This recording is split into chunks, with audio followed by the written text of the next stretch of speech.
সহ ইরানের 3 পারমাণবিক স্থাপনায় যুক্তরাষ্ট্রের বাংকার বাস্টার বোমা হামলা। তেহরানকে থেমে যেতে বললেন Trump.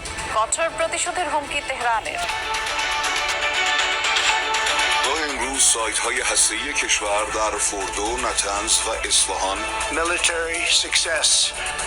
Iran's key nuclear enrichment facilities have been completely and totally obliterated.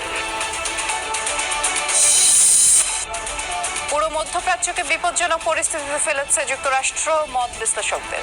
জাতিসংঘ সহ আন্তর্জাতিক সম্প্রদায়ের উদ্বেগ। যুক্তরাষ্ট্রের বোঝা উচিত ছিল বোমা মেরে সমস্যার সমাধান হবে না। ইরানের নীতি পরিবর্তন করতে পারবে না তারা। তাদের এই পদক্ষেপ পুরো অঞ্চলকেই বিপজ্জনক পরিস্থিতিতে ফেলেছে। শেষ দিনে নিবন্ধ